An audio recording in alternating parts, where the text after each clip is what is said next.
Il serait faux pourtant de croire que l'égarement de la raison accompagne en toute occasion la violence de la passion racinienne.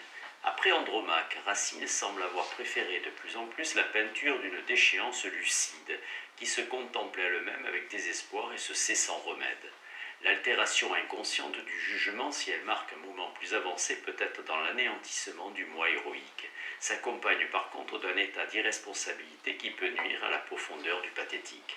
La perdition la plus douloureuse est celle qui se mesure elle-même.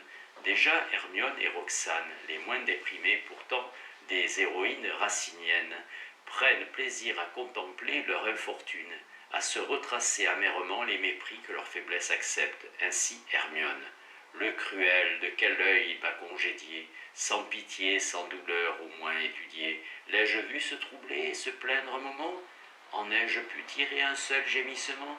Et je le plains encore, et pour comble d'ennui, mon cœur, mon lâche cœur s'intéresse pour lui.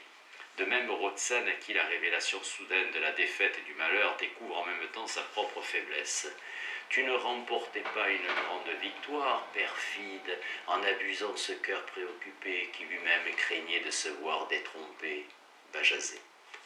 La lamentation tragique devant le destin, hérité de l'Antiquité et qui se revêtait chez Corneille et ses contemporains d'un langage stoïque, réapparaît chez Racine comme une lamentation véritable, mais transposée de l'ordre de la fatalité extérieure à celui de la fatalité passionnelle, et surchargée des angoisses du remords et du mépris de soi.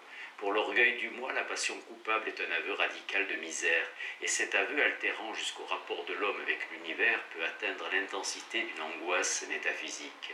Et moi, triste rebut de la nature entière, je me cachais au jour, je fuyais la lumière. Phèdre. Évidemment, une culpabilité assez écrasante ne peut s'attacher qu'à des instincts réputés monstrueux, mais au fond, tout instinct dans la conception pessimiste de Racine et de Port-Royal entre à quelques degrés dans cette catégorie. Si Racine est chrétien dans ses tragédies, ce ne peut être que par la culpabilité dont il accompagne l'amour. On connaît l'agrément qu'Arnaud donna à Phèdre. Du cas de Phèdre, symbole de la misère naturelle, Racine n'avait tiré évidemment qu'une peinture tragique médiocrement édifiante. Mais le prestige et l'attrait que le cri peut avoir au théâtre, les audaces et les dangers de la mise en œuvre littéraire du péché, n'affaiblissaient pas le sens profondément rabaissant pour l'homme de la peinture. Le caractère inquiétant attribué à l'instinct justifie une répression sévère qui entretient en retour l'horreur de l'homme pour son être. On voit aisément combien cette lutte sans fin de la nature et de la morale, avec ses antithèses et ses retours, est différente de l'élan direct et continu de la sublimation héroïque. La révolution que Racine a accomplie entre Alexandre et Andromaque est donc avant tout une révolution dans la psychologie de l'amour, et on conçoit qu'il en soit ainsi si l'on songe qu'en aucun autre domaine une représentation naturaliste de l'homme n'aurait pu, compte tenu des conventions de l'époque, présenter une valeur tragique. En outre, la nouveauté était plus facile à sentir dans ce domaine. L'amour seul peut unir à l'égoïsme la perte de soi et l'égarement.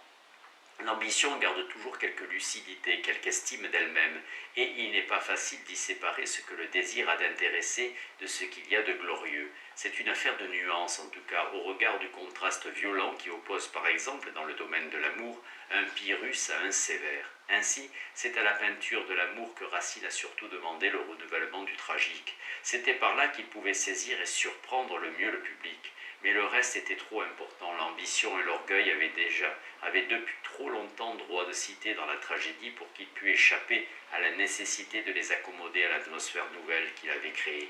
D'ailleurs, on ne peut faire grand selon l'opinion des contemporains sans peindre le grand, et Racine fut toujours soucieux de prouver qu'il y a pouvait exceller en sorte que si c'est dans la peinture de l'amour qu'il a fait éclater son génie propre, cette peinture est loin d'occuper son théâtre tout entier. Plus importante pour ses contemporains et pour lui-même, sinon pour nous, était la partie de l'œuvre où s'affirmait le dessein de peindre des héros ambitieux et de grands intérêts. Cependant, l'accent de la grandeur n'est plus le même chez Racine qu'il était chez les auteurs tragiques de la génération précédente.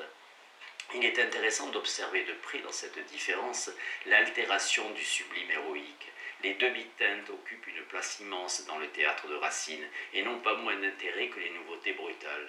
Dans l'amour même, les personnages de Racine ne sont pas toujours exempts d'orgueil, et cet orgueil des amants et surtout des amantes jalouses ou dépitées n'est pas toujours une simple façade. Hermione rougit de donner à Oreste, qu'elle a jadis délaissé, le spectacle de sa propre infortune. Quelle honte pour moi, quel triomphe pour lui de voir mon infortune égaler son ennui. Est-ce là, dira-t-il, cette fière Hermione? Andromaque. De même, Roxane ressent l'indifférence et la trahison de Bajazet comme une offense. Ô ciel, à cet affront m'auriez-vous condamné? Bajazet. Quand son malheur cesse d'être douteux, les tourments de l'orgueil l'accroissent. Dans ce comble de gloire où je suis arrivé, à quel indigne honneur m'avais-tu réservé?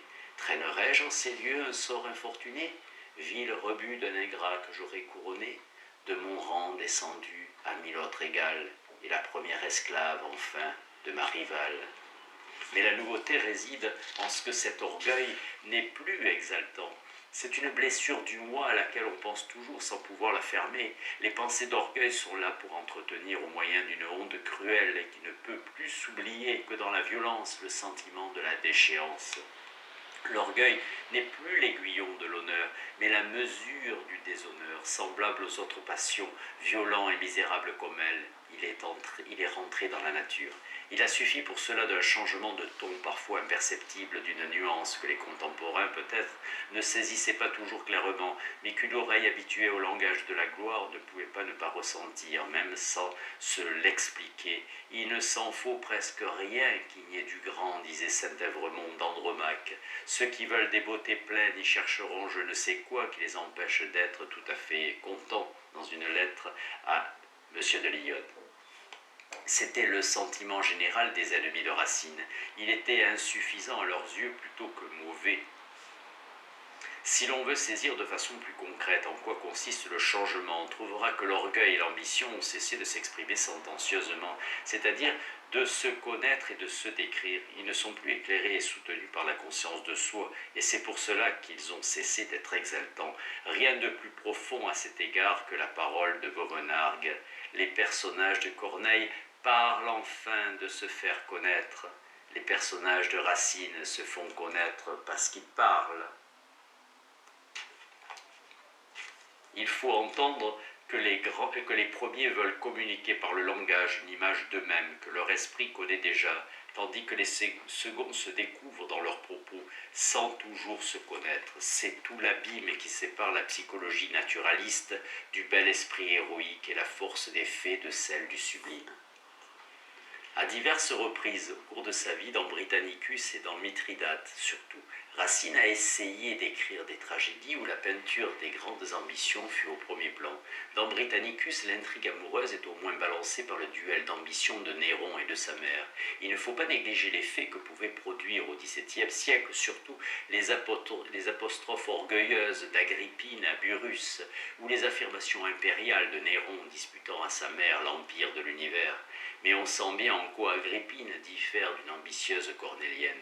L'orgueil est chez elle comme une expansion soudaine, déréglée, insultante du moi qui s'accompagne de plus de souffrance que de satisfaction. C'est un endroit douloureux du cœur. Que dis-je? L'on m'évite, et déjà délaissé, ah, je ne puis, Albine, en souffrir la pensée, Britannicus. Cet orgueil ne s'exprime jamais en maximes glorieuses. Il éclate en démarches imprudentes, en menaces inconsidérées. Il traîne après lui le malheur et la mauvaise conscience. Néron, aussi avide de domination que sa mère, perd aussi vite son assurance devant elle. Il avoue lui-même qu'elle perd son sang-froid devant le danger, de sorte que leur combat, tout en impulsion et en mouvement instinctif, a plutôt l'allure d'une crise passionnelle que d'une lutte d'ambition selon la formule cornélienne. On pourrait trouver la même peinture naturaliste de l'ambition dans le personnage de Mithridate, le plus cordélien peut-être dans le dessin tout au moins de tous les héros de Racine. Avec toute la hauteur de son caractère, avec la hardiesse de ses dessins et le prestige de sa volonté, ce grand homme reste en deçà du caractère héroïque. Autoritaire, brutal, orgueilleux sans sublimité, et grand sans chevalerie, usant de morale à son corps défendant avec mon hymne, et dissimulant sous un langage imposant les ruses cyniques de despotes. Mithridate, dans l'amour est aussi dans l'ambition que Racine a voulu chez lui plus forte que l'amour. L'exemple de Mithridate éclaire ce que peuvent être chez Racine les rapports de l'amour et des grands intérêts. Comme ni l'un ni les autres n'échappent à la définition naturaliste de l'instinct, le dernier mot est au mouvement le plus fort sans qu'il y ait matière à un débat édifiant. Racine sacrifie même plus aisément l'amour que Corneille, que les principes courtois obligent à plus de précaution et de justification. Les rois et les princes amoureux renoncent plus volontiers à leur trône ou à leur ambition dans Corneille que dans Racine. Mithridate est en proie à une nature violente qui le conduit plus obscurément qu'il ne conviendrait à un héros. À dessein ou non, Racine a toujours peint les passions réputées grandes sur leur jour le moins édifiant. Sans doute faut-il expliquer par ce côté du génie racinien le fait que Saint-Évremond, si favorable aux noirceurs de la tragédie et défenseur de Rodogune, ait critiqué Britannicus comme une pièce trop noire et trop horrible. En bon cornélien, il voulait du sublime, même dans le crime, de la gloire, des desseins hardis. Les âmes de Britannicus ne sont que basses à ses yeux. L'audace du naturalisme racinien n'a été aperçue qu'assez tardivement par la critique. La continuité des conventions et de l'apparat extérieur du genre tragique de Corneille à Racine et de Racine à ses successeurs a contribué à estomper au regard la révolution profonde opérée par Racine. C'est seulement à la fin du XIXe siècle qu'on s'est avisé de la violence profonde de la tragédie racinienne. Bien des causes étrangères au simple souci de vérité ont contribué à cette découverte. Le discrédit définitif des bienséances classiques, le penchant croissant du public pour une littérature affranchie des préjugés moraux et mondains contraignait la critique universitaire de cette époque à porter la défense du siècle de Louis XIV sur un plan différent de celui où elle s'était située jusque-là, à montrer dans les écrivains classiques au moins autant que les modèles du bon goût, les peintres sans pitié de la vérité humaine.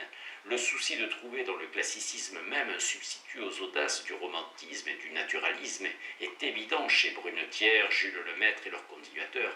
Ils invoquent la brûlante vérité des peintures du grand siècle pour diminuer le sens des révolutions littéraires qui ont suivi. Ainsi, la redécouverte des classiques à laquelle on assiste à la fin du XIXe siècle, trop vite résolue en lieu commun réactionnaire, n'a pas toujours eu les effets éclairants qu'on en pouvait attendre. Sur le plan moral, encore moins que sur le plan littéraire, car on a fait les classiques édifiants à rebours, non plus par la noblesse, mais par la sévérité du coup d'œil.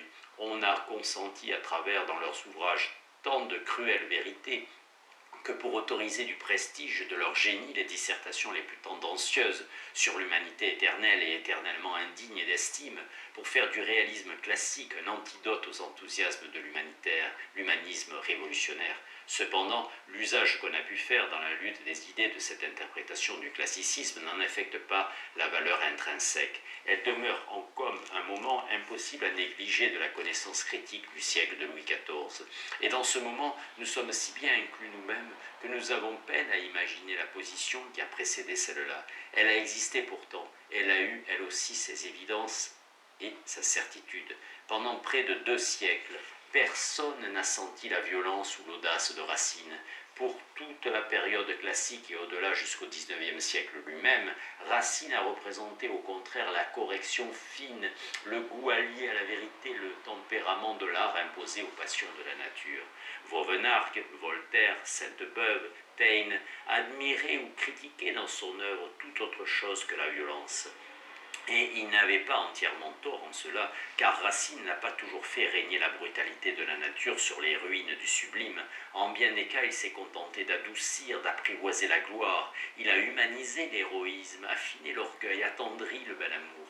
Partout où s'exprime chez lui un sentiment touchant, partout où se fait jour un caractère sympathique, partout où ne parle pas seulement la nature violente et obscure, c'est-à-dire dans une part très considérable de son œuvre, règne une noblesse élégante qui peut le caractériser tout autant que la violence de certaines peintures.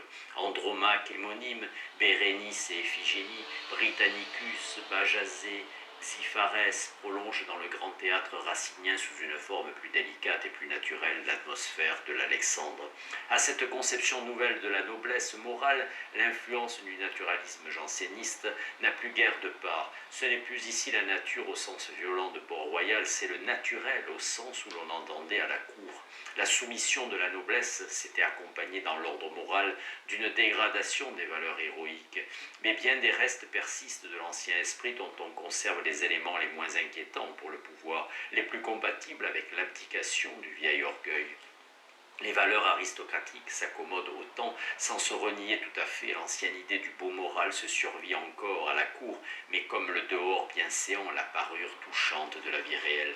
On connaît les pages célèbres où Taine rapproche les mœurs du théâtre racinien de celles de la cour de Versailles. Si on laisse de côté l'aspect purement esthétique de la question et l'accord incontestable de l'architecture de l'œuvre et de sa forme avec l'étiquette, l'ordonnance et la pompe de la vie de cour, et si l'on recherche l'évolution morale profonde qui accompagne et facilite les progrès de l'esthétique classique, on constate sous le triomphe de la régularité littéraire un adoucissement général des vieux idéaux héroïques. La règle déjà tyrannique et le culte encore vivace des héros s'accordent tant bien que mal chez Corneille et ses contemporains. L'évolution poursuivie chez Racine aux dépens du héros s'achève par la victoire élégante et tranquille de la règle. Sans doute Racine ne fut-il ni le premier ni le seul à imprégner de douceur et de tendresse les beaux sentiments tragiques. Il y avait là dans une certaine mesure une évolution générale, mais les doux et les tendres, Thomas Corneille et Quinault même, conserver le ton glorieux, l'habitude de la subtilité sentimentale.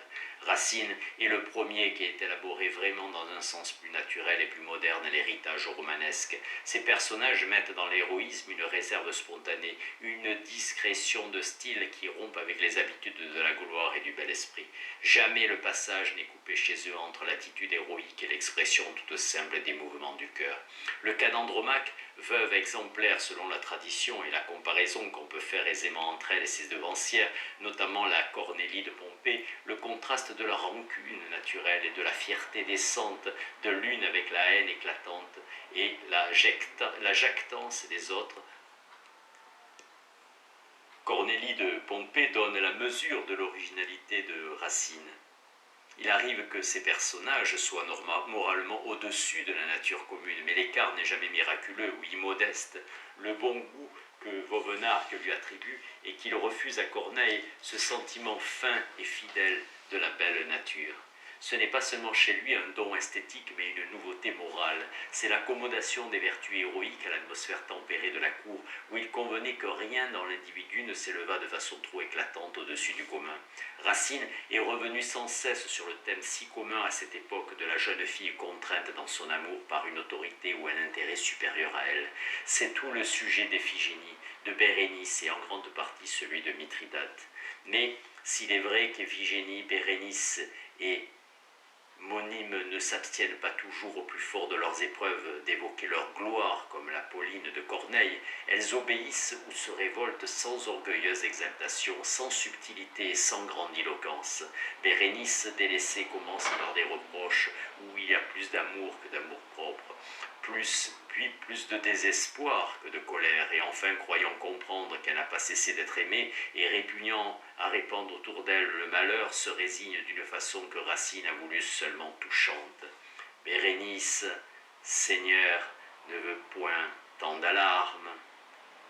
Quand Iphigénie demande à Achille furieux de se soumettre aux volontés d'Agamemnon, qu'elle exhorte à se soucier davantage de leur gloire à tous deux et qu'ils discutent ces arguments, on est bien près de bel esprit romanesque et on y serait tout à fait si les mouvements du cœur étaient moins sensibles dans ce débat et si le jeu intellectuel ne s'y effaçait dans le jeu plus profond de la tendresse et du reproche, de la réserve ou de l'abandon. On peut en dire autant de Monime, la plus cornélienne peut-être des héroïnes de Racine. Elle bannit Xipharès après lui avoir avoué qu'elle partage sa passion en espérant qu'il l'aidera lui-même à conserver sa gloire intacte, mais le ton est celui de la tendresse triste et l'ingéniosité des pensées, toujours mise en œuvre avec discrétion, disparaît presque dans la courbe adoucissante de la plainte. J'entends, vous gémissez, mais telle est ma misère, je ne point à vous, je ne suis point à vous, je suis à votre Père, dans ce dessein vous-même, il faut me soutenir, et de mon faible cœur m'aider à vous bannir. J'attends de votre complaisance, que désormais partout vous fuirez ma présence. J'en viens de dire assez pour vous persuader que j'ai trop de raisons de vous le commander, mais après ce moment, si le cœur magnanime d'un véritable amour a brûlé pour monime, je ne reconnais plus la foi de vos discours, qu'au soin que vous prendrez de m'éviter toujours. Mithridate. Cette forme délicate du sublime est plus étroitement liée qu'on ne croirait à l'utilisation tragique de la violence, la plainte dans le système tragique de Racine et l'accompagnement de la cruauté. En substituant au type de l'héroïne parleuse et hautaine celui de la victime secrètement gémissante, Racine allie ensemble une poésie cruelle, un pathétique voilé et une peinture enfin vraisemblable des beaux sentiments. Dans cet alliage tout nouveau, l'héroïsme perdait sa figure ancienne, même quand apparemment son langage et sa conduite étaient demeurés les mêmes. Ce changement de ton n'a pas été sans difficulté. C'est ainsi que les peintures sympathiques de Racine, dès qu'il s'agit de héros masculins, sont irrémédiablement faibles. Ce qui n'apparaît qu'adouci dans les héroïnes est fade chez les héros, tendres, galants, doux et discrets, comme dit Voltaire. Tels étaient non seulement les jeunes premiers de Racine, mais le jeune premier selon l'idéal des courtisans. Cette image flottait dans l'air à cette époque, c'était tout ce qui pouvait rester de la chevalerie dans une cour, d'où toute affirmation excessive de soi était bannie. Racine a bien fait ce qu'il a pu pour conserver à ses soupirants, Britannicus, Bajazet, Xiphares, de l'ambition, du courage, de l'attachement à leurs prétentions royales. Il a essayé de les rendre virils en même temps que touchants, ce qui ne veut pas dire qu'il soit parvenu à ceci ni à cela. Il travaillait dans les limites que son temps lui traçait, la dégradation de l'héritage chevaleresque, et l'attrait qu'il exerçait encore était indépendant de sa volonté, et tout son génie n'a pas pu sortir de cette contradiction. Or, cette image du gentilhomme délicat et du parfait amant, la cour ne concevait pas d'autre type que celui de l'honnête homme ou celui de l'intrigant, tous deux médiocrement intéressants pour la tragédie, ou encore celui du politique à grand dessein. Mais bien entendu, à l'époque où écrivait Racine, la seule politique qui fut capable d'alimenter un drame, celle de Cinna ou de Nicomède, était morte. Le temps de la rébellion aristocratique était passé et l'absolutisme triomphant avait rendu désuet à 20 ans d'intervalle le personnage du conspirateur héroïque et les maximes de la politique généreuse. C'est bien pourquoi le drame politique tient si peu de place dans Racine en dépit de Racine lui-même. Il a beau avoir écrit Britannicus et Mithridate, dès lors que la politique n'enthousiasme pas, qu'elle ne se développe pas en formules exaltantes, qu'elle ne montre pas aux prises un pouvoir injuste et des héros vengeurs, et Racine n'a pas voulu suivre en cela des habitudes qu'il sentait vieillies.